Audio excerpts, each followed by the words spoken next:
Muito boa tarde a todos. Eu pedia-vos que aguardássemos só mais 2, 3 minutos, que ainda estão pessoas a juntar-se e se concordassem, pedia só mais 2 ou 3 minutos de paciência, por favor. Muito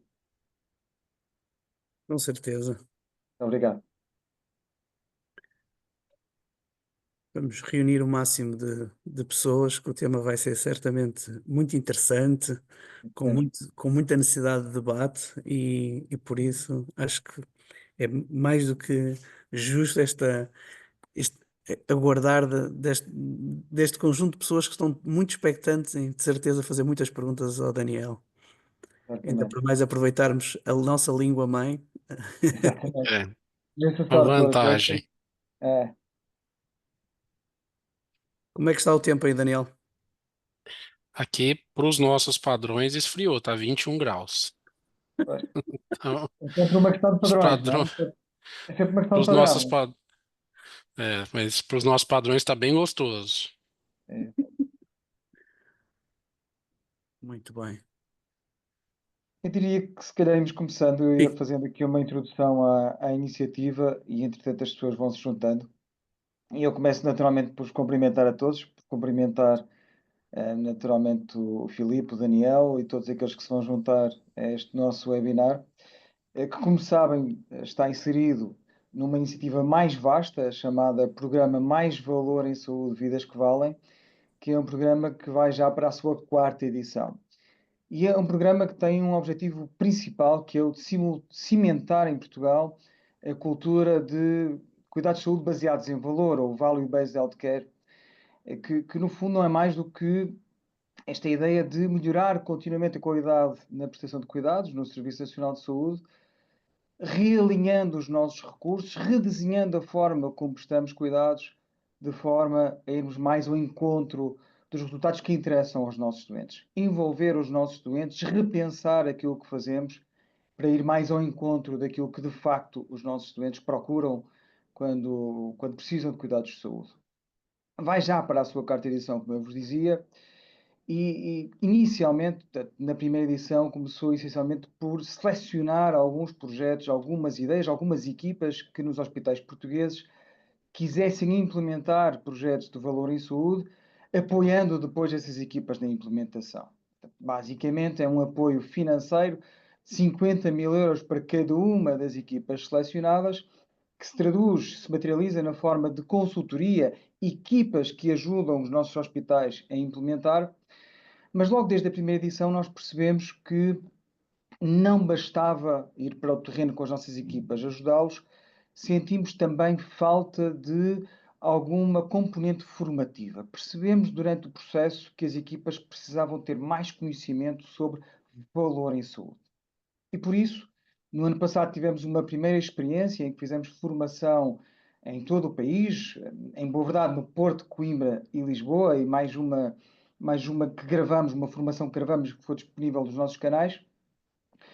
E este ano vamos fazer novamente essa formação, já com uma equipa nova, eu já vos explico quem é que está connosco, mas juntando esta formação não só uma componente presencial, que continuará a ter, no Porto e em Lisboa, mas juntando a isso também três webinars. Três webinars com três especialistas de áreas, de áreas geográficas, países do mundo, onde esta realidade está mais avançada, onde existem projetos que vale a pena analisar e discutir. Em concreto, do Brasil, e está hoje connosco o Daniel, no país de Gales e nos Estados Unidos.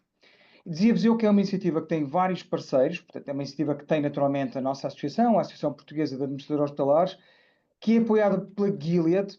O grande motor desta iniciativa é e continua a ser a Gilead. Tem a Exigo, que é uma empresa que apoia a implementação desde a primeira edição e conta este ano também com o apoio do Filipe Costa através da Vision for Value. É a primeira vez que temos o Filipe connosco, eu diria que é um excelente reforço para esta iniciativa. O Filipe é um reconhecido especialista neste tema em Portugal. Eu diria que mais do que em Portugal, em todo o mundo. Portanto, o Filipe estuda este tema há muitos anos e implementa cuidados de saúde baseados em valor em hospitais por todo o mundo e, portanto, é claramente um reforço que fizemos este ano à nossa iniciativa.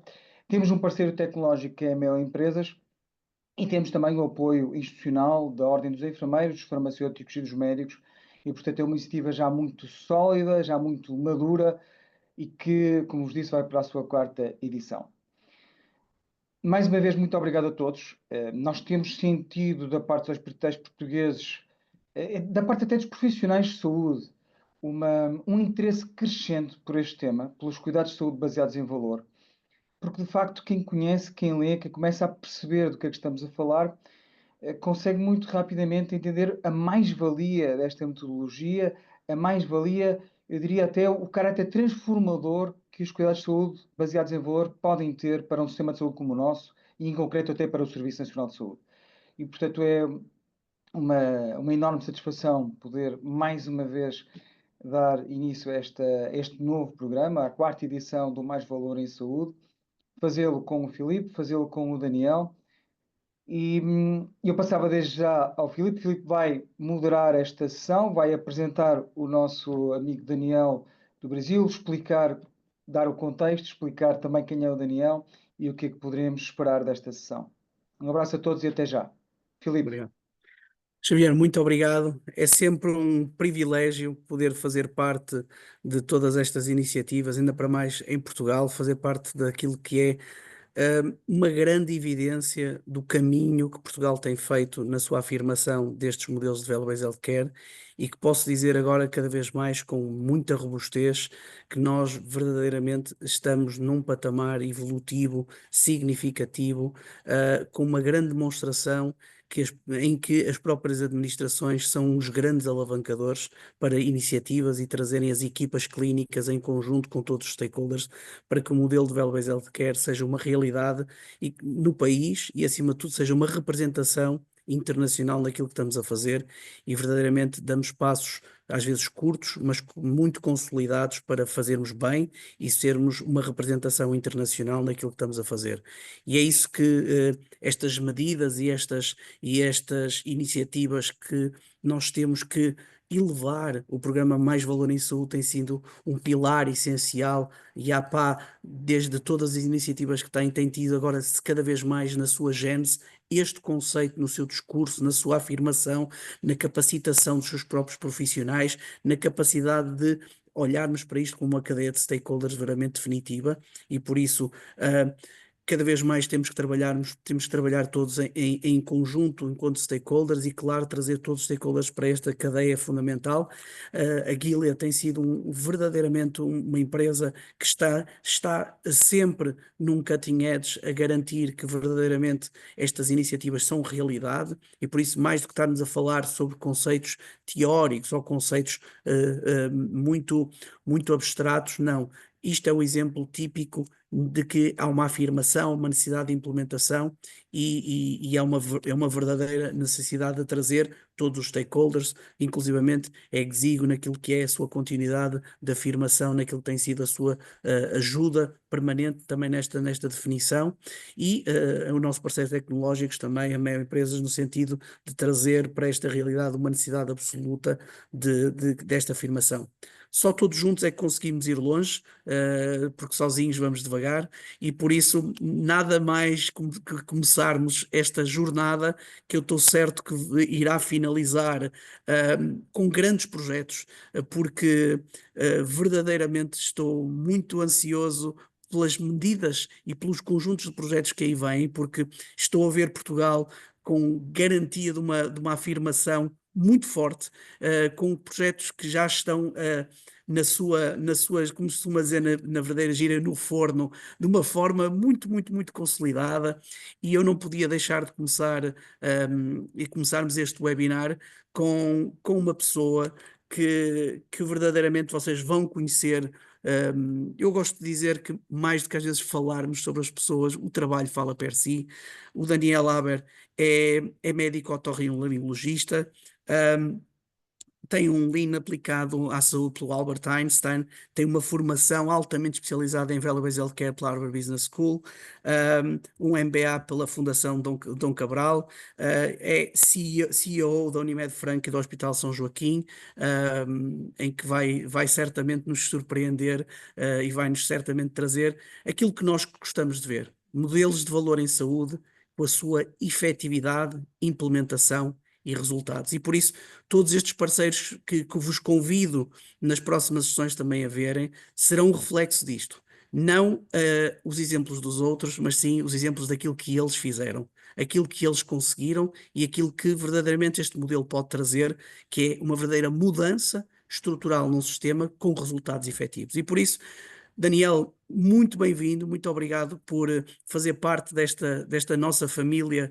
e deste nosso caminho conjunto de afirmação, porque nós todos, enquanto stakeholders, vamos ser muito mais fortes e convido-te a trazer a tua experiência e todo o conhecimento. E depois, claro, vou também desafiar a todas as pessoas que estão em casa a questionarem ativamente através do Q&A. Por favor, escrevam as vossas questões através do Q&A para conseguirmos desafiar todos os parceiros que aqui estão, que estou certo que o Daniel estará com muita força para responder a todas as questões de todos os exemplos que aqui estão. O Daniel é uma das grandes mentes e um dos grandes implementadores de Valuable Healthcare desta nova geração, e estou certo que vai demonstrar aquilo que são factos absolutos sobre esta nova realidade. Daniel, bem-vindo, muito obrigado por teres aceito o convite e muito obrigado por estares aqui perante esta nossa nação para demonstrar isto. E o palco é teu. Obrigado, Felipe. Obrigado, Xavier, a todos aí da organização. Para nós aqui da Unimed Franca, né, é uma honra poder participar.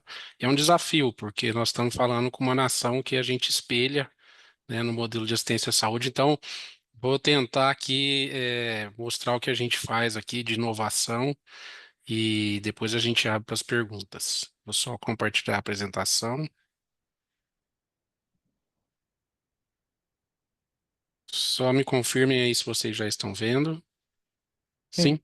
Sim, sim, sim, Tá estamos a ver. ok. Estamos a ver. Obrigado. Bom, eu quis trazer esse tema, Xavier, Felipe, porque a gente vê muita teoria de saúde baseada em valor e a gente às vezes não vê tantos resultados na prática, né? E a gente vê, a percepção nesse passar, a gente começou com esse modelo aí em 2021, é de que existe uma técnica para evoluir para a saúde baseada em valor que ela tem que ser respeitada. Porque senão a gente faz um projeto ou outro e deixa aquilo rodando, mas a gente tem que entender que isso é uma mudança cultural da empresa. Eu trouxe aqui só para a gente fazer, só para fazermos uma breve introdução, né, comparando os países, né, países irmãos, Portugal e Brasil, o quanto eles investem do PIB, né? O Brasil investe em 2022 pela OCDE 9,8% e Portugal 10,6% do PIB. E aqui, quando a gente vê per capita, né, uma diferença muito grande entre os dois países, no investimento per capita, né? Portugal $4.100 ano e o Brasil $1.500. E aqui isso, lógico, se reflete na mortalidade, né? Uma diferença grande. Aqui a gente vê que o Brasil está abaixo, né, da média da OCDE e Portugal está acima em relação à sobrevida dos seus habitantes. Aqui no Brasil, a gente divide o sistema de saúde em dois. O SUS, que é um sistema universal, que é acesso gratuito, financiado exclusivamente pelo Estado. Ele cobre 75% da população brasileira, que dá em torno de 150 milhões de pessoas. E ele investe, é responsável por 4,6% do PIB em relação aos investimentos na saúde. E a saúde privada, é a qual nós da Unimed Franca estamos inseridos, é feita com pagamento de mensalidades e coparticipações, tanto por pessoas, profissionais liberais ou trabalhadores, ou também pelas empresas. Ela cobre 25% da população, então em torno de 50 milhões de pessoas. Existe uma agência que regula a ação da saúde privada, que é a Agência Nacional de Saúde, e ela, para essa população de 50 milhões de pessoas, ela investe mais do que o governo para 150 milhões de pessoas, 5,2% do PIB. A Unimed Franca, nós estamos no estado de São Paulo, na região nordeste do estado de São Paulo, é uma região com 11 cidades, com 424 mil habitantes, sendo que desses 131 tem um plano privado de saúde, e desses 131, nós da Unimed temos 95 mil clientes. E aí dá um market share de 73% para a nossa empresa. É uma empresa que foi fundada em 1971. Nós temos hoje 410 médicos atuando. Todos os serviços são nossos próprios, que é uma questão que no Brasil, muitas vezes, esses serviços são de diversas empresas separadas. Aqui nós temos todos os serviços próprios dentro do nosso hospital ou nas nossas estruturas próprias. E temos o Hospital São Joaquim, que é onde realizamos as internações dos nossos pacientes, que é um hospital hoje com 140 leitos. E ele está agora numa fase, os detalhes estão aí, a gente está numa fase de expansão do hospital, essa obra está em execução, essa foto à direita é de hoje, e a gente pretende aí até o meio do ano que vem inaugurar essa nova estrutura anexa atual, e aí nós vamos dobrar de tamanho em relação à estrutura hospitalar. Nós estamos pela Newsweek, né, a Stats, que é aquela pesquisa de hospitais, no Brasil, nós estamos entre os 50 melhores hospitais do Brasil desde 2021 e continuamos esse ano. E temos um selo de acreditação, tanto do hospital quanto da nossa medicina preventiva e da nossa assistência domiciliar, que é uma acreditação canadense. E aí, entrando basicamente no nosso tema, essa publicação ela é antiga, ela é de 2016, mas é uma publicação que deixa muito claro onde estão os desperdícios na saúde. E aí, o que a gente vê? Nessa publicação, ele fala que a gente perde, né, falando do cenário americano, que pode não ser o mesmo de Portugal e certamente não é o mesmo do Brasil, que a gente perde 35 a 50% dos recursos aplicados na saúde. 5% desses recursos é uma operação ineficiente. E muitas vezes a gente investe apenas nisso, né? Vai para a parte de Lean, para a eficiência operacional. É importante, mas isso representa 5% do que a gente perde de recursos na saúde.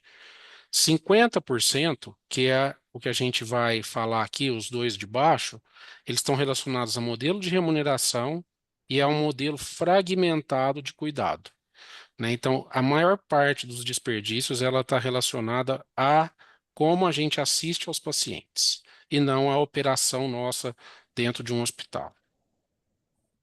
Por que que o Value-Based Healthcare é importante? A gente tem enorme variação de custos e desfechos, é uma coisa que foge aos padrões de uma vida que a gente tem, que a gente está acostumado, onde a gente paga mais caro para ter um produto melhor. E não necessariamente na saúde isso é verdadeiro. Muitas vezes um custo maior não significa uma melhor qualidade. E a gente, para ter sustentabilidade no sistema de saúde, não adianta a gente ficar preso em modelo contratual, em questões de auditoria, de pertinência, porque isso vai acabar sendo insustentável em algum momento. Então a gente tem que ir um pouco além disso. E aí tem a publicação do Michael Porter, né, na Harvard Business Review, em que ele fala da estratégia para consertar, né, ou para aprimorar o sistema de saúde, e a frase que resume é essa: a solução para a gestão dos custos simplesmente requer uma maneira de medir com precisão os custos e compará-los com os resultados. E essa é a fórmula que a gente sempre vê de valor em saúde. O que a gente está gerando de desfecho, de resultado para o paciente, e nós vamos falar quais são esses resultados, e o quanto isso está custando. Mas se a gente for pensar, isso é óbvio, porque isso é o que a gente usa para qualquer atividade nossa fora da área da saúde. A gente quer, para ter valor um produto que nós estamos adquirindo, a gente quer um desfecho, uma qualidade melhor, com o menor custo possível. Só que na saúde essa lógica ela não é tão clara, porque a gente trabalha com dados sensíveis, e aí a gente acaba ficando preso em alguns pontos que nos atrapalha a evoluir para um modelo bem assim, racional de uso de recursos. Então, a gente divide os desfechos, né, que está ali no numerador, em dois. Aqueles que são os desfechos que importam para o paciente em relação à sua qualidade de vida. Então, aqui a gente está focado muito no cuidado centrado no paciente, a perspectiva e expectativa dele. E isso a gente avalia com questionários de qualidade de vida, que existem alguns que já são bem sacramentados aí e podem ser usados de forma comparativa por diversas nações e diversos hospitais ou prestadores. E aqui os CRONs, que são os desfechos clínicos, que esses para nós que estamos ali no dia a dia na assistência aos pacientes, é os que a gente tem que avaliar com mais ênfase, né? E aí a gente está falando aqui de evento adverso, de repetição de procedimentos para tratar a mesma condição clínica. Então aqui a gente está falando da nossa qualidade assistencial do ponto de vista da assistência mesmo, da operação saúde. E aí, para entrar em valor saúde, essa frase é a que melhor resume, né? O William Deming foi um engenheiro americano que mudou para o Japão e lá ele implantou um modelo de qualidade total nas fábricas de automóveis do Japão e depois ele voltou para os Estados Unidos e trabalhou na Ford, porque ele teve que sair do país para fazer o modelo dele ficar conhecido.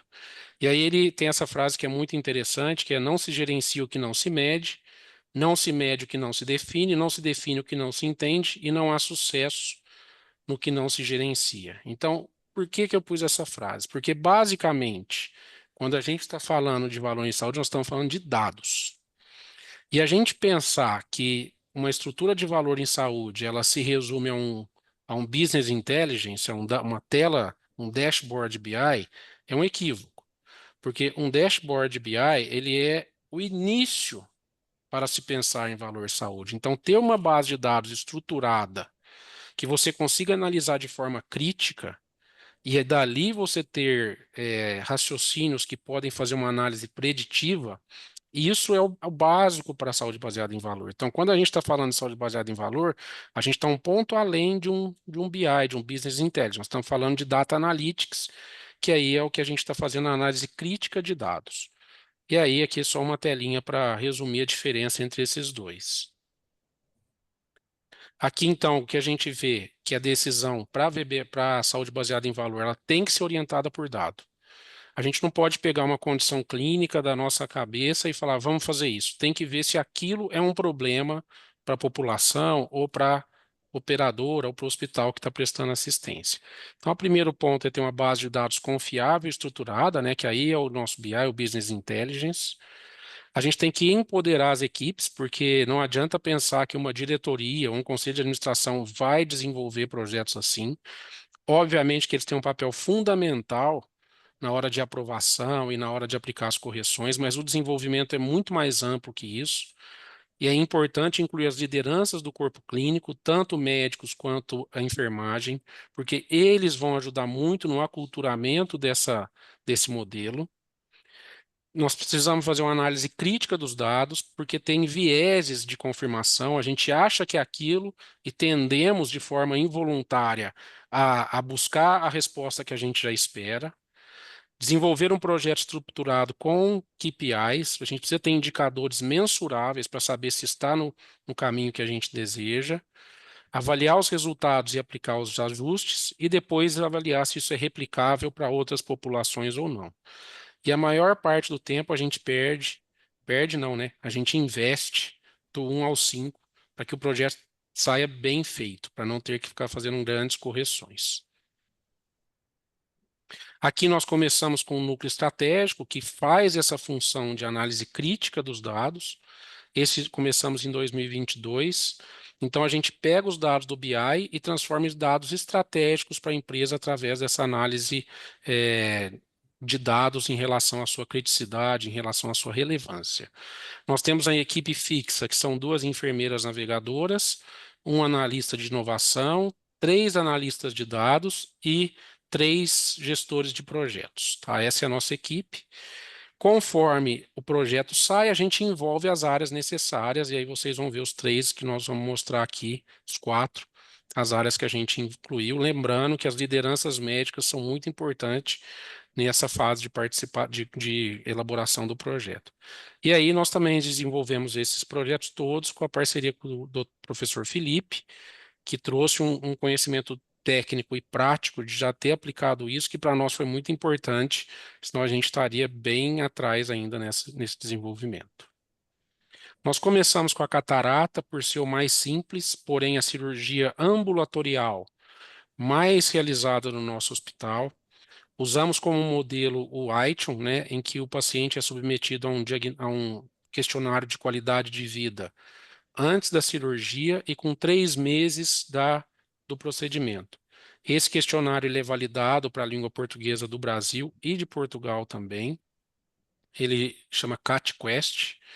E aí, quando a gente faz a primeira análise de 3 meses, essa é uma tela do nosso BI, de 12 de 2022 a 2 de 2023, a gente traça uma linha, a linha roxa na vertical, é o desfecho. O quanto os pacientes avaliaram o desfecho positivo. Quanto mais para a direita, melhor é o desfecho. E a linha verde, ela é o custo do procedimento, que para nós é um procedimento de baixo custo, porque o paciente arca com a compra dessa lente, da cirurgia de catarata. E aí nós separamos aqui, cada um desses círculos é um médico. Então aqui, aquele prestador ali que está marcado no quadrante inferior direito, é o 192, ele fez 58 procedimentos em 3 meses. E ele teve uma nota de desfecho dada pelos próprios pacientes de 50. E aí, quando a gente separa nesses quadrantes, em que uma linha é custo e a outra é desfecho, a gente vê que aqui, quem está aqui nesse quadrante, ele é um prestador que está oferecendo um custo acima da média da empresa e um desfecho abaixo do que os seus colegas. Quando a gente vem para cá, ele está com o custo abaixo e o desfecho abaixo. Ele custa menos para a empresa, mas o desfecho dele para os pacientes também é pior. Aqui, o custo está acima, porém o desfecho está acima, né? Então aí dá para a gente fazer bem aquela equação de valor, né? Numerador e denominador. E aí a gente vê que quem está gerando valor realmente é quem está nesse quadrante inferior direito, onde ele tem um custo inferior com desfechos melhores que a média. O que nós vimos depois de 24 meses é que o nosso custo aumentou. Mas esse custo aumentou não pela questão do prestador, porque são insumos hospitalares. Mas então, independente do custo ter aumentado, o que nós percebemos e trouxe um certo conforto? Que aquela linha de desfecho que inicialmente era essa, ela mudou para essa aqui. Então a gente vê que a nossa média de melhor desfecho melhorou. Provavelmente os médicos passaram a se preocupar um pouco mais com essa questão do cuidado centrado no paciente e saber as expectativas dele da cirurgia. Então, nós tivemos uma melhoria de desfecho e não de custo nesse caso. E nem esperaríamos que tivesse de custo. Em questão da dor lombar, né, que é um problema grave aqui no Brasil, eu não sei se isso se repete em Portugal, com a indicação de cirurgias que muitas vezes não trazem um benefício de médio e longo prazo para os pacientes em relação à sua qualidade de vida. Esse artigo foi o que despertou a atenção, um artigo do Lancet, em que ele fala para a chamada de uma atenção para a dor lombar, onde quanto estava se investindo em tecnologias novas para cirurgias e sem ter um relacionamento direto com melhoria de desfecho clínico. E aí nós desenvolvemos um modelo que foi descrito pelo Porter também, que são as unidades de prática integrada, específico para a doença da coluna. E aqui é o nosso setor de medicina preventiva, essa é a nossa equipe toda. É um local muito agradável, então o paciente é recebido fora do ambiente hospitalar e ele faz toda uma linha de cuidado que nós descrevemos aqui, onde a gente avalia a qualidade de vida dele no começo e após o tratamento, tá? O que a gente fez? A gente avalia, já passamos, hoje a gente tem mais de 100 pacientes ainda em tratamento, mas nós já temos finalizados o começo e o final de 335, isso começou em abril de 22. Desses 335 pacientes, 80% melhoraram só com a participação nesse programa multidisciplinar, que tem educador físico, psicólogo, médico, fisioterapeuta, nutricionista. Então, 80% dos pacientes melhoraram. 10 ficaram estáveis e 8% pioraram. Com isso, a gente consegue perceber que a maioria desses pacientes com dor lombar não são candidatos à cirurgia. Eles são candidatos a um tratamento, uma clínica integrada, com uma equipe multidisciplinar. E aí até melhora o resultado, porque se você está indicando para a cirurgia quem realmente precisa, o desfecho desse paciente tende a ser melhor também. De diferente, o que nós fizemos a partir de setembro do ano passado? Nós começamos a avaliar esses pacientes que estão indo para a cirurgia com os questionários também. Então, nós já avaliamos 47 pacientes que tiveram indicação de cirurgia de coluna ou de bloqueio. Desses, 61% eram graves, 34% eram moderados e 4% eram leves. Aí a gente já se questiona, mas vai fazer um procedimento cirúrgico no paciente com impacto leve na sua qualidade de vida? E aí, desses 47, até agora, como a gente está dando um prazo de 4 meses para avaliar o desfecho, a gente conseguiu avaliar só 8 até agora. Dos que a gente fez pré e pós-cirurgia, são só 8. Mas aí nós tivemos dos 8, 6 tiveram melhora na sua qualidade de vida, 2, 25% ficaram estáveis e nenhum piorou. Então, esses são os que a gente conseguiu avaliar. Esse é um projeto que está em andamento, foi uma evolução que a gente fez do nosso programa de coluna. Aqui é um projeto que a gente fez bem diferente. O que o nosso núcleo estratégico, olhando os dados do BI, percebeu? Que a gente tinha um grupo de crianças, 58 crianças, com elevado custo, bem mais elevado que a média. E essas crianças formavam um grupo de pacientes com doenças neurológicas, com sequelas neurológicas. E aí nós vimos que eles usavam o nosso ambulatório, né, 14 vezes por ano, enquanto o normal da nossa carteira era 5,7. Eles frequentavam a unidade de emergência 10 vezes por ano, e a média é 1,8, e nós temos uma criança que foi 50 vezes no pronto-socorro em um ano, e eles tinham uma internação muito mais frequente que a nossa carteira de clientes como um todo, 63%, enquanto a nossa carteira era 11%, com a média de permanência de 18%, enquanto o nosso hospital tem uma média de permanência de 3, 3,5%. E as internações em CTI eram 40% dessas internações. Em seguida, a gente faz uma análise de Pareto, e aí entra muito a equipe de projeto, porque se você quer fazer uma linha de cuidado, você tem que saber se a sua intervenção vai gerar economia. Não existe saúde baseada em valor sem gerar resultado financeiro para a empresa. Melhorar desfecho e resultado financeiro. E nós vimos que 60% dos custos dessas crianças estavam relacionados às internações e ao uso de materiais e medicamentos durante a sua internação. Então, ali a gente sabe que é um custo variável que a gente consegue intervir. E aí nós fizemos uma linha de cuidado centrada não só nas crianças, mas nas suas famílias, para tentar minimizar essa precariedade na qualidade de vida que essas crianças estavam tendo através de um cuidado multidisciplinar e integrado. Então, nós iniciamos em março do ano passado. Nós tínhamos como no começo 61 crianças, hoje a gente tem 106, e a equipe é composta por médicos, equipe da enfermagem, assistente social, farmacêutico, que é muito importante por conta da conciliação medicamentosa, são crianças que tomam muitas medicações, terapeuta ocupacional, psicólogo, fono e nutricionista. Nós pegamos 43 crianças que estavam desde o começo do trabalho e estão até hoje. Então, daquelas 106, nós temos 43 que já estavam na nossa carteira e que continuam conosco até hoje. E comparamos o quanto isso trouxe de benefício para essas crianças, esse novo modelo de atendimento. E aí nós vemos que 6 meses antes, comparamos antes da implantação dessa unidade de prática integrada, com 8 meses depois. A média de consultas na unidade de emergência caiu 46%. De 43 por mês para 23.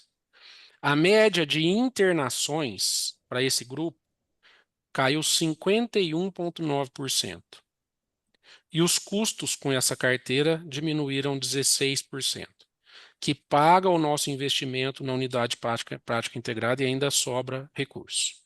Então, esse é um trabalho muito interessante que a gente fez para uma população que normalmente a gente não, pelo menos no Brasil, não presta tanta atenção.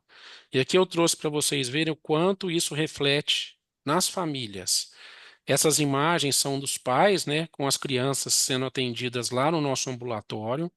Então, a gente vê crianças usando órtese nas perninhas. Nós fizemos uma pesquisa para avaliar desfecho, né? A gente falou aqui de desfecho clínico, CRON. Mas e para avaliar a qualidade de vida? Nós não achamos um questionário específico para avaliar crianças com sequelas neurológicas. Então, a gente fez uma pesquisa de NPS, tá? Com essas famílias. E o ano passado nós enviamos esse folder aqui para as famílias responderem. O NPS está em 94%, ou seja, nós estamos realmente interferindo na qualidade de vida dessas famílias. Aqui é o Dia da Criança, que a gente fez uma ação para eles, e aí a gente vê como são essas crianças, né, com cadeira de rodas, com próteses, ou com dificuldade motora. O Natal também, a gente faz uma celebração especial, o Natal Mágico, e isso tem trazido uma grande melhoria para essas famílias, para essas crianças, que está se refletindo na nossa assistência também. Para terminar, já estou terminando, já falei muito, né? É um programa que agora, viu, Xavier, ele é o programa que mais amplo que nós fizemos. Esse é o programa que, assim, ele conseguiu trazer resultados que foram muito surpreendentes. E aqui a participação do Felipe, ela foi, assim, uma condição sine qua non para a gente conseguir chegar onde nós estamos. Então, qual que é o cenário da saúde privada no Brasil, né? Eu sei que eu vou falar números aqui que às vezes vocês aí de Portugal vão se assustar, mas esse é o cenário no Brasil. Prevalência de partos cesáreos agendados, tanto pela conveniência como preferência da paciente. Isso reflete 84% dos partos no Brasil são cesáreas. É o maior índice do mundo, tá?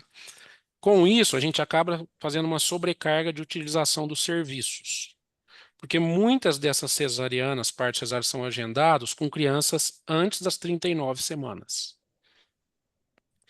Com isso, a gente aumenta parto prematuro e o termo precoce, que foi o que nos despertou a atenção aqui lá em 2022. Isso também reflete aumento das internações maternas e infantis. Qual que era o nosso cenário antes de constituir essa estrutura de saúde baseada em valor? A gente tinha 60% dos partos vaginais a termo, batendo com o índice da agência reguladora, que é 60%. Os partos cesáreos, 51% a termo, é pouco. A agência é 48%.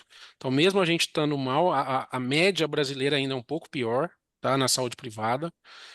Consultas de pré-natal, 8,1 consultas por gestante durante o pré-natal. A média nacional na saúde privada é 5,2. Parto cesáreo era a cirurgia mais prevalente ainda, continua sendo no nosso hospital. Isso traz uma relevância muito grande para essa condição clínica. E nós trabalhamos com o DRG, e avaliamos que através do DRG nós tínhamos um desperdício de diárias de recém-nascidos que internavam depois de ter nascido com 38 semanas. Essas crianças nasciam bem, com Apgar bom, passava 2 dias elas internavam com icterícia normalmente. E aí o DRG passou a identificar isso para nós e fez levantar essa questão de nós podermos ir atrás dessa condição clínica. Nós elaboramos um programa específico para gestantes. Esse foi o material que a gente fez através de mídias sociais, um programa para elas poderem participar e participarem de forma ativa da educação. Esse programa ele tem 4 cursos, um para cada trimestre e uma aula extra para parto normal, parto vaginal. E aqui é a nossa estrutura dentro do hospital.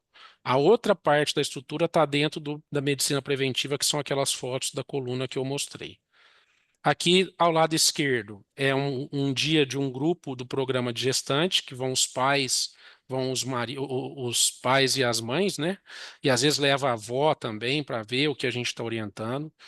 Na linha do meio é um curso que nós fizemos para os nossos obstetras e para as nossas enfermeiras obstetras de atualização em práticas obstétricas. Então, uma formação vai para o paciente, uma formação vai para o corpo clínico.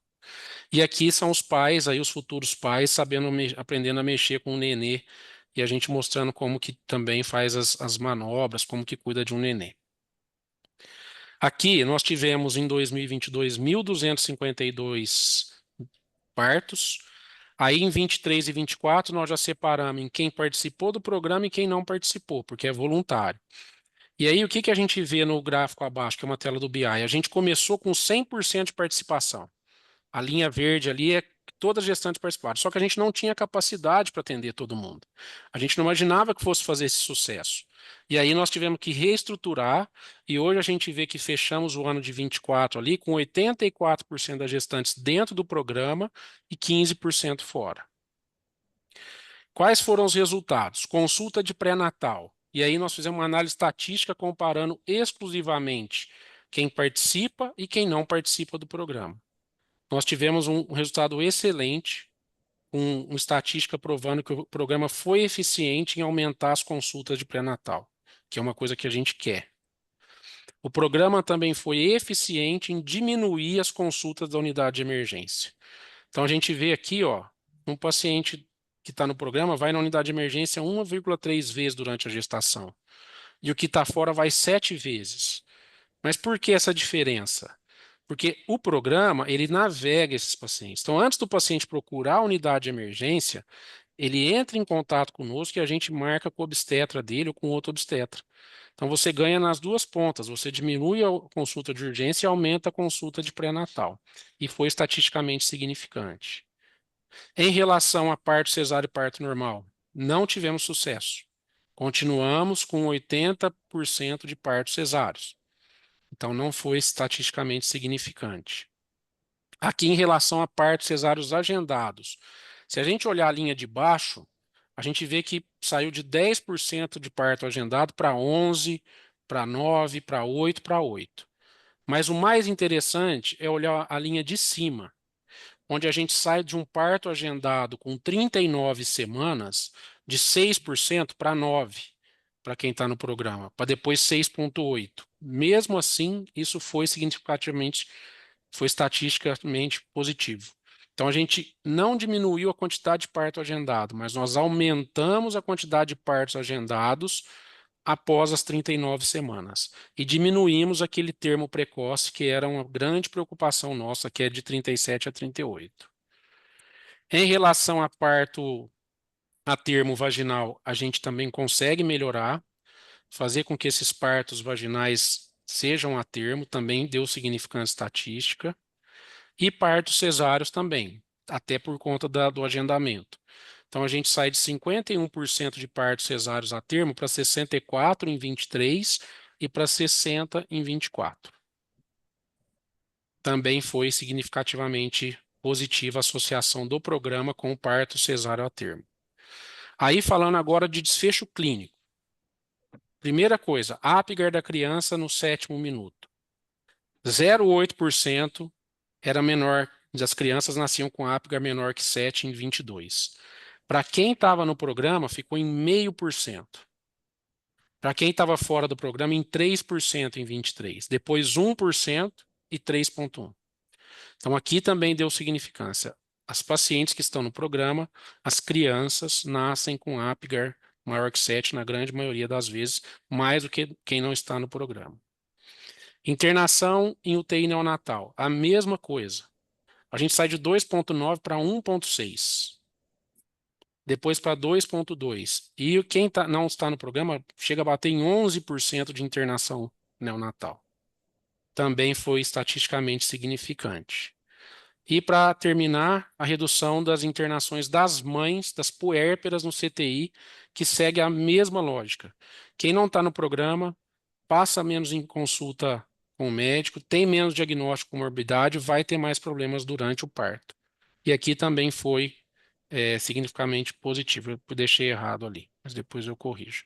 Então, aqui um resumo de todos os nossos indicadores, só a diminuir a quantidade de partos cesáreos que a gente não teve eficácia. O restante todo a gente teve, e isso se reflete em economia para a fonte pagadora, que é a operadora de plano de saúde, onde a gente vê que os nossos custos para quem está no programa, mesmo sendo um N de pacientes muito maior do que quem não está, 75% das gestantes estão dentro do programa, elas geram um custo muito menor do que quem está fora do programa.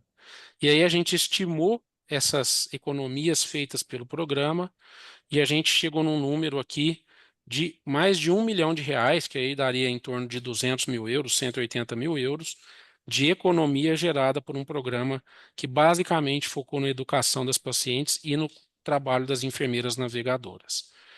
Para terminar essa frase aqui, que é do mesmo autor que eu mostrei antes, mas que eu acho que valor em saúde se resume a isso. Não é preciso mudar. A sobrevivência não é obrigatória. Para mim, a questão de evoluirmos para valor em saúde é uma questão de sobrevivência para os sistemas de saúde no Brasil e acredito que em todo o mundo. Obrigado. Muito obrigado, Daniel. Ahm, como seria de esperar,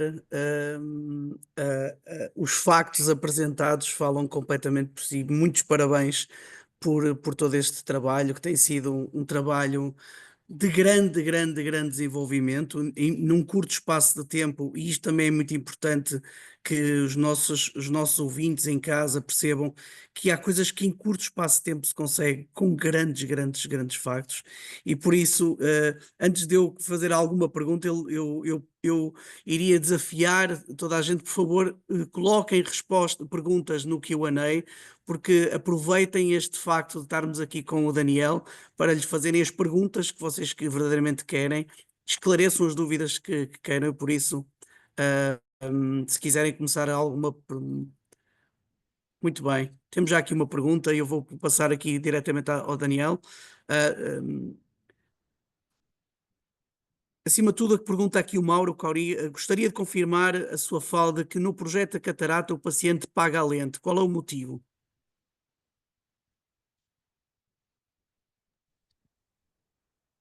Ok. Agora já está, né? Sim, Na sim. verdade, a operadora de saúde fornece uma lente, né? E é uma lente básica, né? Mas o paciente acaba sendo convencido aí pelos médicos oftalmologistas de que a lente que eles fornecem no consultório, mediante um pagamento, ela traz melhores resultados. Então, basicamente, aqui a gente fornece uma lente, mas ela não é usada e os pacientes acabam pagando por uma lente que na teoria, né, e de acordo com os especialistas, ela gera melhor resultado e a gente não tem uma amostra suficiente para falar se isso é verdade ou não. Então, nós já tentamos, Mauro, pegar quem operou e colocou a lente que é especial, que é paga, e quem colocou a lente básica, que é fornecida pela operadora, e a gente não conseguiu um N suficiente para comparar os desfechos de um paciente e de outro. Eu não sei se alguém tem essa experiência, mas nós não conseguimos, infelizmente. Muito bem, mas começam a surgir as perguntas. Agora a Mafalda pergunta, diz obrigado pela apresentação, Daniel. Gostava de saber se no cálculo de custos aplicaram o conceito de TD-ABC. Ó, o TD-ABC é extremamente complexo, nós não aplicamos, então o que que a gente tem feito? A gente tem feito economia projetada, né? A ideia é que a gente evolua para o TD-ABC, que é o modelo descrito pelo Porter, né? Como modelo de saúde baseado em valor, tem que usar o TD-ABC, que basicamente é construir um orçamento base zero a partir de uma condição clínica, né? Mas a gente está meio que, a gente usa uma expressão aqui no Brasil, que eu não sei se era usada em Portugal, que é a gente está trocando o pneu do carro com ele andando. Então a gente, ao invés de ficar esperando o nosso TD-ABC funcionar bem, que é um modelo de custeio que a gente tem feito aqui para as unidades de negócio, ele está em execução, nós já estamos rodando o projeto e vendo se ele é sustentável. Se o projeto é sustentável, a gente está mantendo até sair o TD-ABC, que é complicado, mas a gente vai conseguir também. Espero que a gente consiga. Uhum.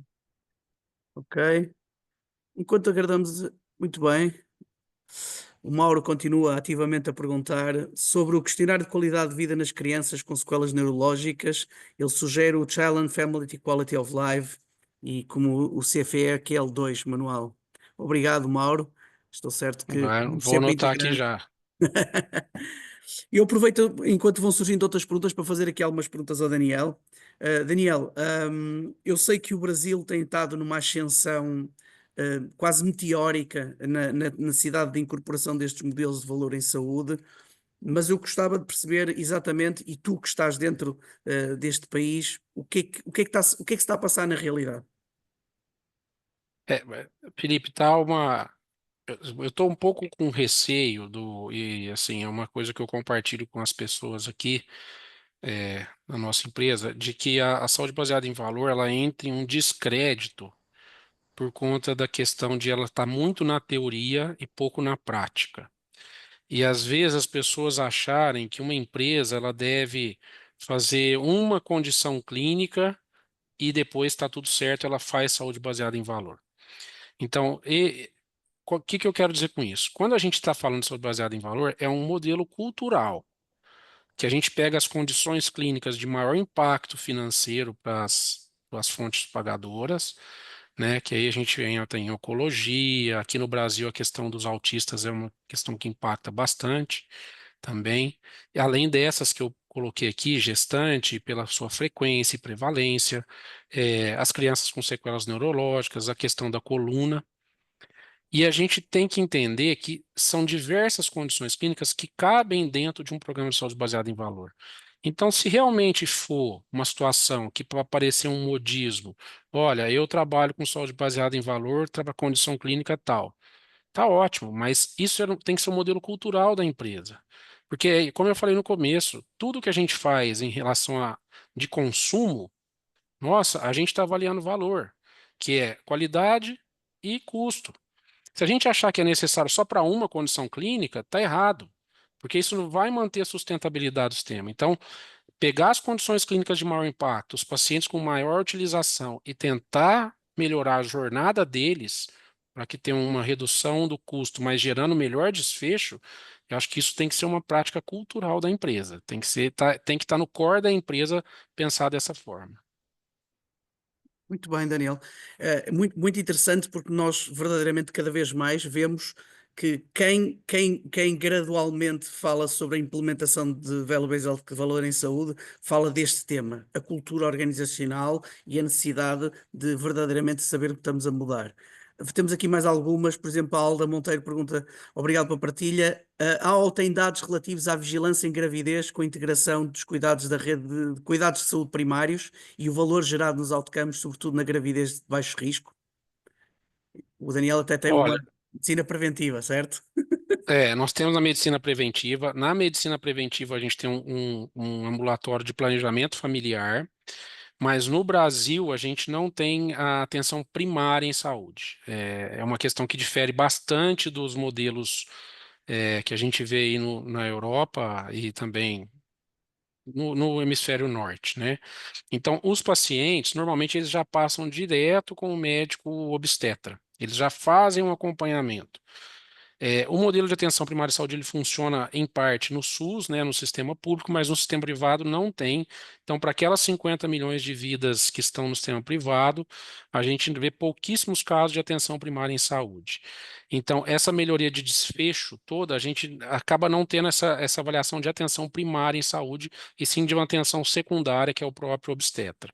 Isso é uma falha nossa sistemática e a gente não consegue corrigir de forma fácil. Não sei se eu respondi a pergunta, Felipe. Sim, Se sim, quiser sim. completar. Não, é importante, é importante porque na realidade eu acho que a visão de entre custo e investimento é cada vez mais importante e os cuidados de saúde primários nós devíamos estar a pagar para não ter carga de doença ou não termos problemas de doença, por isso é que se dá mecanismos exatamente primários e eu sei que na tua clínica, na parte da preventiva, tens tido muito neste nível de atenção e que estes retornos são altamente positivos. Eu vou continuar aqui as perguntas, que elas agora estão a continuar, estão a aparecer e eu incentivo, por favor, façam estas perguntas, aproveitem que nós temos estes experts mundiais e com esta experiência, e pego aqui na pergunta também da Maria João Nobre, que diz: os resultados destes programas alteram o preço dos serviços ou apenas o financiamento, quer público, quer pelos seguros? Os seguros são as únicas fontes financiadoras, né? O sistema público não financia o sistema privado, e isso, de certa forma, vai alterar o preço do produto porque a gente está sendo mais eficiente. E aí, aquela agência nacional que eu citei no começo, ela estabelece um padrão de reajuste que a gente deve fazer de acordo com os dados que ela tem. Então, se a gente está tendo uma operação mais eficiente e gastando menos custo, isso, de uma certa forma, vai gerar menos ou reajustes menores para os nossos beneficiários, porque a atenção à saúde está sendo mais eficiente, mais custo-efetiva. Não é de forma direta, né, de falar, olha, quem está nesse programa vai pagar menos o plano de saúde. Isso a gente não consegue fazer e nem é permitido. Mas de forma indireta para a base populacional, isso gera mais sustentabilidade. Ok, boa. Ahm, Tenho aqui também o Marconi a dizer: o VBHC é realmente fundamental para qualquer serviço de saúde em todo o mundo. Parabéns à Unimed e à gestão do Dr. Daniel pela iniciativa e pelo projeto. Mas pegava aqui aqui também um tema muito interessante que a Raquel Souto fala, que é as terapias da fala. No SNS, seria muito interessante saber quanto é que custa ao serviço público que isto nem sequer se fala, e no pós-Covid tiveram muitos atrasos. Tens algum exemplo daquilo que é esta área da terapia da fala, ainda para mais com o facto de teres tido estas crianças com problemas, tens tido alguma experiência relativamente a isto? Nós não temos com terapia de fala em específico. O que a gente tem aqui no Brasil, que eu até citei, é que teve uma. A gente é obrigado a fornecer uma assistência para os pacientes autistas que ela é necessária, não estou aqui falando que não é de jeito nenhum, só que ela, na nossa visão, ela extrapola um pouco o que seria a função de um sistema de saúde. Então, a gente, por exemplo, a gente coloca pessoas para ir na escola junto com a criança, né? Para acompanhar a criança. Não é específico da fala, mas lógico que essas crianças têm muita alteração de fala.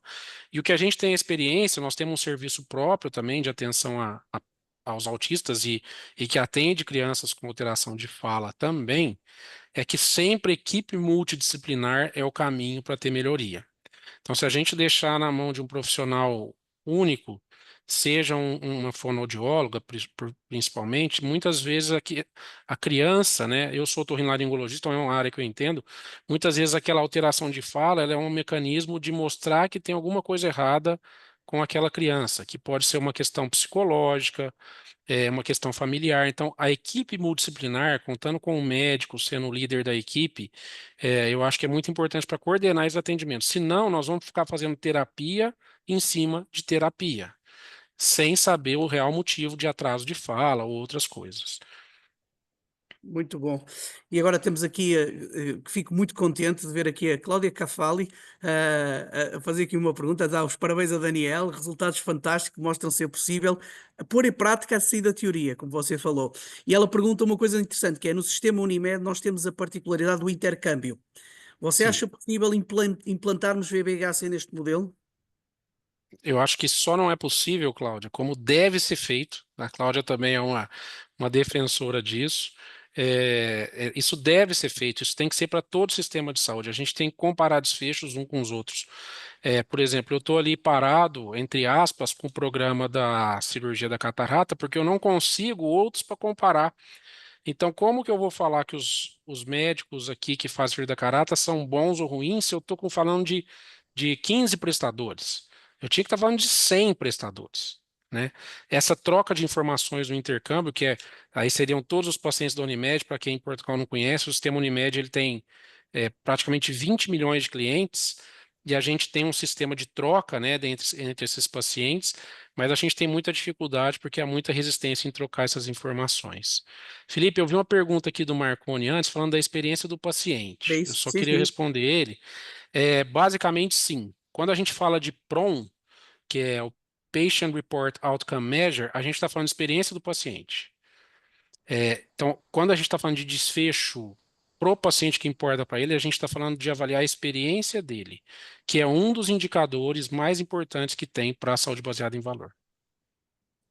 E temos aqui uma pergunta do Miguel Van Hoeden. Entretanto, vou desafiar também o Xavier, que o Xavier é uma pessoa sempre muito, tem sempre perguntas muito particulares. Eu adoro adoro ouvir as intervenções de Xavier. Entretanto, vou-te fazer aqui uma pergunta aqui do Miguel Van Hoeden, que eu acho que é importante.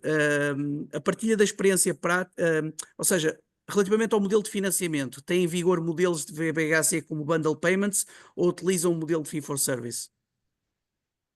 E basicamente, Brasil, 98% é inteirinho fee for service. Aqui na Unimed Franca, a gente tem uma mistura de pagamentos, onde a gente tem uma parte da empresa que recebe fee for service associada a uma performance, e nessa performance a gente avalia a parte relacionada a indicadores que podem incluir desfecho para o paciente. Por exemplo, o NPS do paciente, ele é avaliado no pagamento da performance do médico. Nós Uhum. temos pagamento por pacote também aqui, que é quase um pagamento mensal para os cirurgiões em relação às cirurgias. Eles recebem um valor fixo. E temos também um valor por capitation, que a gente não faz uma correção mensal de ver quantas vidas aquele grupo está atendendo, mas a gente faz as correções anuais, que são dois grupos de especialidade que eles têm um volume baixo de atendimento, ou seja, se você deixar uma especialidade dessa no fee for service, ele não vai ser bem remunerado, só que você não consegue vincular uma especialidade dessa se você não tiver um pagamento fixo, que é a neurocirurgia e a cirurgia pediátrica. Então, essas duas a gente faz um capitation, cirurgias em geral, pacote, o resto fee for service associado à performance com o NPS de avaliação do profissional. Muito bem. Tem aqui um comentário da Alda, que também é uma pessoa, uma mente brilhante dentro da área da medicina preventiva e da área dos cuidados de saúde primários, a dizer a Unimed tem 20 milhões, só o dobro da população global de Portugal. E às vezes nós esquecemos isto, e eu também gostaria de reforçar isto. O Daniel está aqui hoje a carteira de doentes que verdadeiramente nós estamos a falar é de um volume verdadeiramente muito grande, e isso é importante nós percebermos que a dimensão é uma dimensão muito grande, mas desafiava aqui o meu colega Xavier, se queres fazer uma pergunta. Só um comentário breve, naturalmente dar os parabéns ao Daniel pelos resultados que obtiveram, que são excelentes. Eu quando penso em cuidados de saúde baseados em valor, em value-based healthcare, penso muito naturalmente em custo-efetividade, naturalmente nesse equilíbrio entre custos e resultados, mas penso muito nesta ideia de transformarmos o percurso dos nossos doentes em função daquilo que os outcomes nos estão a dizer. Se o doente não está satisfeito com os outcomes, se o doente quer outcomes aos quais nós não prestamos atenção, então temos que repensar o percurso para conseguir atingir aqueles outcomes. Esta é muita ideia que eu tenho de cuidados de saúde baseados em valor. Claro que isto depois implica várias coisas, as unidades de prática integrada do Porter, as equipas multidisciplinares, o financiamento por bundle payments ou captação, e essa é uma discussão muito oportuna em Portugal. Porquê? Porque nós em Portugal, como certamente saberão, estamos a integrar, temos uma grande experiência de integração de cuidados. Nós temos cuidados de saúde primários, cuidados hospitalares, e estamos neste momento a juntar a gestão desses dois níveis de cuidados, e a questão central desta integração de cuidados, de facto, é definir o percurso dos nossos doentes. E, portanto, esta ideia de cuidados de saúde baseados em valor, eu acho que está muito alinhada, concorre muito para a integração de cuidados. E, portanto, eu acho até que em Portugal, nós temos falado sobre isso, que deveria, o nosso governo, o nosso Ministério da Saúde, deveria agarrar mais este conceito como um conceito quase fundamental para se fazer esta reforma dos cuidados de saúde em Portugal, a integração de cuidados, não é? Claro que isto implica, muitas vezes, mente aberta para nós repensarmos a forma como estamos a fazer as coisas. E eu há uns tempos falava com uma amiga do Brasil que está a fazer também value-based healthcare, e ela dizia-me que na área onde ela está a trabalhar, e era dor lombar, ela estava a definir um percurso para dor lombar. E as operadoras pressionam muito, naturalmente, o encontrar de melhores respostas, porque existe uma grande prevalência de dor lombar e existe pouquíssima resposta, porque no Brasil, como em Portugal, não temos médicos suficientes, não há enfermeiros suficientes, como é que gerimos isto? Então ela dizia-me que no Brasil eles estavam a repensar o percurso para colocar, dentro da equipa multidisciplinar, colocar o fisioterapeuta como a primeira linha de resposta para a dor lombar, que é uma maneira diferente de olhar para o doente, para a patologia. Porque, de facto, os doentes estavam a pedir isso, as medições de outcomes estavam a indicar isso, e era uma forma de responder aos doentes. E porquê que eu te coloco esta questão? Porque isto em Portugal é muito difícil de discutir. Em Portugal existem muitas vezes algumas resistências, às vezes corporativas, há muitas resistências de diferentes ordens, diferentes razões. E o que eu te queria perguntar é se no Brasil vocês também sentem às vezes estas resistências. Quer em grupos profissionais, quer junto de prestadores, como é que tem sido implementar cuidados de saúde baseados em valor? Tens resistências ou toda a gente adere entusiasticamente? Como é que tem sido? Obrigado pela pergunta. No Brasil é idêntico, tá? Essa questão dos lobbies corporativos existe, provavelmente da mesma forma que aí, e realmente a gente não tem profissional suficiente. Então, vamos pensar nós aqui no caso da Unimed Franca. A gente está lá com 95 mil clientes, né? Pessoas para tratar, e nós temos 4 médicos que tratam dor na coluna que são especialistas. É impossível. Então, o que que a gente fez? Não que a gente tirou, por exemplo, um médico dessa avaliação, mas a gente, quando desenha uma linha de cuidado, essa mão de obra que é mais escassa, ela entra em determinados pontos da jornada só para ver, assim, para ser o diferencial. Então, o nosso médico, ele é um fisiatra, que ele entra no começo para receber o paciente, a gente faz uma avaliação global primeiro, depois ele vai entrar só no final da linha de cuidado. Então, dessa forma, durante toda essa jornada, o paciente ele fica basicamente com o fisioterapeuta. E aí com o educador físico também. E em muitos casos foi uma coisa que me surpreendeu a questão do psicólogo para dor lombar, que não tem como não ter. Então, esse paciente fica nessa jornada porque a intervenção médica, que aqui no nosso caso é a mão de obra mais escassa, ela é muito pontual. Ela é ajustar a medicação e saber se tem algo mais a ser feito. E descartar uma doença mais grave, uma dor lombar por uma doença metastática ou um quadro assim. Do contrário, o paciente tem que estar com a equipe. E é isso que a gente tem feito, porque a gente não vai ter esse profissional suficiente, e não vamos ter, não tem um horizonte para nós, acho que em qualquer nação em relação a isso. Então, acho que esses profissionais que são mais escassos no mercado, eles têm que entrar na linha de cuidado, e a gente já faz a linha de cuidado com dimensionamento para isso. Então, quando desenvolve um projeto, ó, a capacidade instalada desse médico é X. Ele dá conta de atender tantos pacientes. Porque senão a gente se perde na linha de cuidado e aí acha que é o médico tem que fazer tudo, e aí a participação dele é muito pontual, importante, porém pontual. Uhum. Muito bom. Muito bem, Daniel. São sempre, isto é sempre uma eloquência e as perguntas estão a começar a aparecer, o que é ótimo, e na realidade a Alda diz exatamente no contexto das palavras do Dr. Xavier, que partilha a opinião nesta impossibilidade de termos médicos para todos, não é? Às tantas temos que repensar se na realidade temos de ter médicos para todos, não é? Mas ela diz aqui uma coisa Isso. muito importante, que é com a sinergia e complementaridade dos cuidados conseguiremos respostas. A falta é termos incentivos, não na produção, mas na melhoria de outcomes, mas aqui num modelo salutogénico. E eu pergunto agora, eu pergunto aqui ao Daniel duas coisas muito, muito básicas. Achas que é possível ter, e nós temos caminhado muito em conjunto relativamente a isso, mas tu achas que é possível ter modelos de valor em saúde sem se medir desfechos e custos? Eu acho que aí foge até do que é o modelo de saúde baseado em valor, né? E eu acho que eles têm que ser medidos. E, inclusive, Felipe, a gente fala uma questão que é importante. Eu sei que o Xavier tocou nessa questão da custo-efetividade, né? Mas, eu vou citar um exemplo aqui.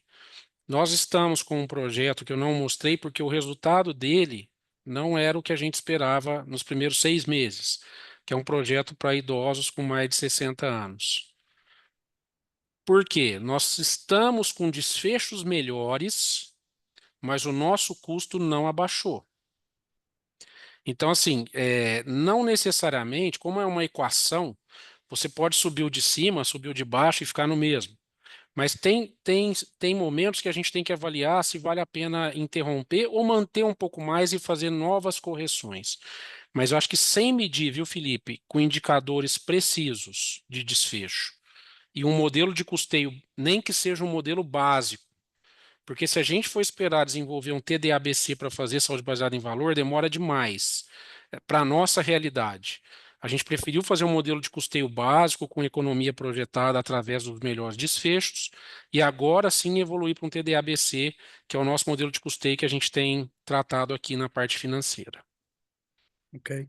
E diz-me uma coisa, como é que tu estás a sentir as tuas equipas não clínicas e não clínicas nesta evolução?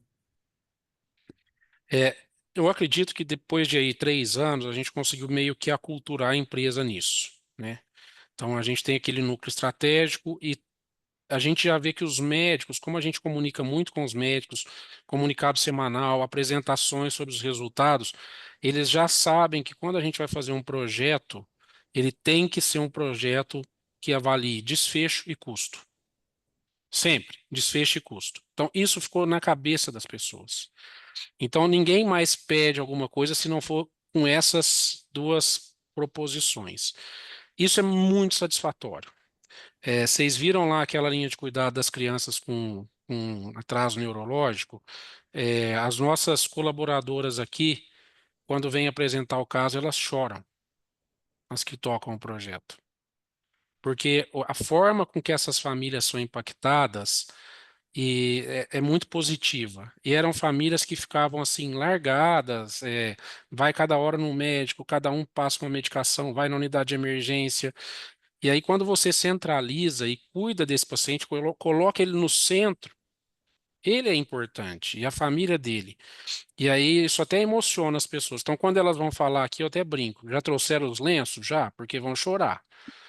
E as famílias fazem relatos muito especiais. A gente tem relatos quando elas descrevem, elogiam.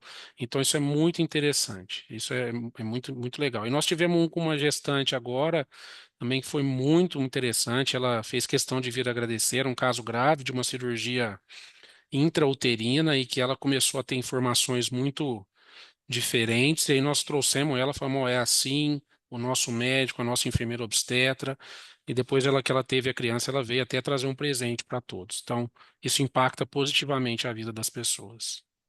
Bom, é bom perceber e ver na primeira pessoa o impacto dos modelos de valor em saúde, porque verdadeiramente quando conseguirmos esta tangibilidade e alguma intangibilidade também é importante. Eu pego também aqui uma pergunta já do João Braz da Silva, que diz, em que agradece o Daniel pela apresentação e quais foram os principais desafios financeiros identificados na transição para o modelo de BBHC e de que forma é que foram assegurados que os custos indiretos fossem também corretamente alocados para refletir este real consumo dos recursos da atividade. Como a gente tem uma estrutura nossa, a gente sempre traz a questão de fazer esses modelos dentro da nossa estrutura. Isso passa por contratação de profissional, né? E isso passa por investimentos em educação, treinamento. E às vezes em estruturas também, né, investimento estrutural. Então o que a gente começa é com um protótipo, vamos dizer aí na linguagem de quem trabalha com projetos, né, com um projeto piloto e reavalia a cada 3 ou 6 meses. Olha, aquilo ali está gerando melhor desfecho, está trazendo resultado financeiro, e aí os resultados financeiros a gente tem um departamento de financeiro específico aqui, que a gente acaba compartilhando com eles no BI essa parte de custos, né? Então a gente tem essa informação integrada entre as áreas da empresa e a gente consegue ver a viabilidade ou não do projeto. Esse, por exemplo, que eu citei da cuidado da pessoa idosa, ele já está com 6 meses e ele ainda não trouxe resultado, mas é um projeto que a gente ainda quer investir. Eu acho que a gente está pecando em alguma coisa na jornada desse paciente que ainda não está trazendo o resultado que era esperado que trouxesse do ponto de vista financeiro. Boa. Muito bem, agora as perguntas também vão surgindo, vamos falando e vendo estas questões, mas eu agora queria uma pergunta muito direta ao Daniel. O Daniel, enquanto champion deste projeto, como é que se tem sentido ao longo destes anos? Porque às vezes também é É, importante percebermos como é que aqueles que remam todos os dias para garantir depois ver estes sucessos se sentem e às vezes esquecemos um pouco disso. é gratificante demais a gente ver esses projetos decolarem e a gente vê o resultado que está trazendo. Então, é uma coisa que diria, apaixonante por um lado, porque você gerar melhor resultado para a empresa e gerar melhor desfecho para um paciente, um modelo de saúde como é o do Brasil, né, fragmentado, sem atenção primária, onde o paciente que está hoje no sistema público e amanhã ele está no sistema de saúde privado, a gente não tem nenhum tipo de comunicação em relação ao que ele fez em um serviço, o que ele fazia em outro. Isso é uma coisa assim, que chega a ser até meio desesperador, né? Então, como você não tem essa informação, né? A gente não tem essa troca, os bancos trocam informação toda hora, a saúde a gente não troca informação. Mas é muito gratificante. E aí, Felipe, eu acho que entra uma parte que é muito interessante. A partir do momento que a gente vê que isso já decolou na empresa, pelo menos eu tenho, né? Às vezes as pessoas que estão ao meu lado vão falar que eu estou errado, tenho tentado tirar um pouco a, a o protagonismo e passar isso um pouco mais para as equipes, para que isso não seja do Daniel, isso é da empresa, né? Então, de certa forma, eu tenho deixado vários assim projetos, eu participo, mas e aí às vezes entro mais para dar uma opinião, que muitas vezes também não é correta, mas aí eu entro mais para dar um palpite, uma opinião numa fase um pouco mais final, mas normalmente eu participo do começo, dos lançamentos, tudo isso. Mas eu acho que a gente trabalhar a equipe, e é o que estava escrito no slide, de empoderar eles para fazer isso é o ideal, né? Não é um projeto pessoal, isso é um projeto da empresa. Boa. Aqui um fire chat muito rápido. Se tu tivesses que dizer agora os novos projetos que aí vêm, o que é que eles devem fazer, como é que eles devem começar e qual é que deve ser a cultura que eles devem ter para partirem para estes projetos? Eu partiria de uma base de dados sólida e avaliaria nessa base de dados, que aí é o BI, aonde a gente tem os maiores bottlenecks, né? Os maiores gargalos da saúde para aquela determinada população. É para atenção pediátrica, é para atenção adulta. Depois disso, trazendo esses dados brutos, e ainda sem trabalhar para uma reunião com muitos participantes de diferentes equipes, multiprofissional, e entender se isso é um problema mesmo. Se isso for um problema, aí a gente vai para análise de custo. Quanto que aquela população, para aquela, vamos supor, a condição clínica,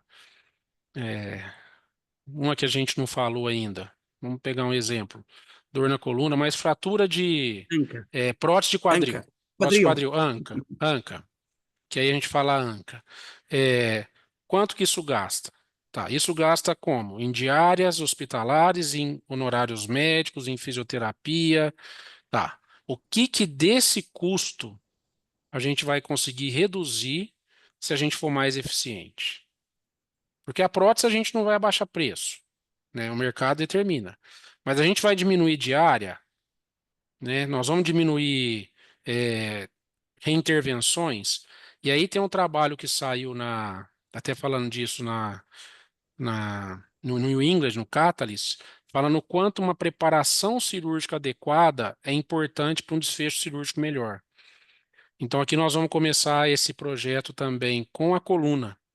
Então, os pacientes que vão para a cirurgia de coluna, a gente quer que eles estejam muito bem preparados do ponto de vista psicológico, do ponto de vista nutricional e do ponto de vista de expectativas dele em relação à cirurgia, para que o desfecho seja melhor. O que o Marconi falou da experiência, a experiência tem a ver com expectativa. Se a expectativa dele é muito elevada, e uma cirurgia de coluna a gente sabe que ela não vai reabilitar a pessoa para ser um triatleta, então a gente tem que alinhar expectativas. Eu acho que isso é um caminho, é ver aonde você tem um gargalo, trazer as pessoas para a mesa e falar: temos um problema? Temos. Então vamos avaliar onde está o problema e aonde estão os custos desse problema. Muito bem. Daniel, eu acho que ficaríamos aqui com várias horas, porque isto é beleza de trazer factos, de trazer evidência, de trazer a experiência, de trazer o conhecimento, e eu devo dizer que sou um privilegiado por acompanhar e por em cooperação trazermos também em conjunto esta grande evidência que o mundo precisa, e por isso não podia deixar de ficar cada vez mais contente por ver isto tudo e ver esta evolução daquilo que está a acontecer e, acima de tudo, dizer que esta cultura organizacional já é presente, já transpira e é muito bom ver uma das grandes mentes brilhantes no modelo do Wellbeing Healthcare, que é o Daniel, e o grande trabalho que ele tem feito. Queria agradecer-te por toda esta apresentação, verdadeiramente incentivar a que cada vez mais os nossos ouvintes perceberem que em Portugal, a curto espaço de tempo, se conseguem resultados muito efetivos. E, claro, não podia deixar de terminar por agradecer e dizer que, por favor, candidatem-se a estas iniciativas, venham para tornar o modelo de valor em saúde uma realidade de uma forma mais efetiva, e passava a palavra para o Xavier para finalizar, como é lógico. Obrigado, Muito Daniel. obrigado, Filipe. Eu que agradeço. Só de uma forma muito breve, agradecer ao Daniel, foi excelente a apresentação. É como o Filipe dizia, ver estas coisas já acontecer na prática e ter uma experiência real do terreno é completamente diferente do que estamos a falar em teoria, e é a prova de que isto é possível. isto é possível e que de facto se traduz em resultados. E, portanto, é muito encorajador para quem quer avançar para estes projetos, ver experiências como a do Daniel. E, portanto, muito obrigado. Acho que podemos estreitar esta relação no futuro. Eu também boa nota do Daniel dizer que às vezes tinha dificuldade em encontrar hospitais com quem pudesse comparar resultados, por exemplo.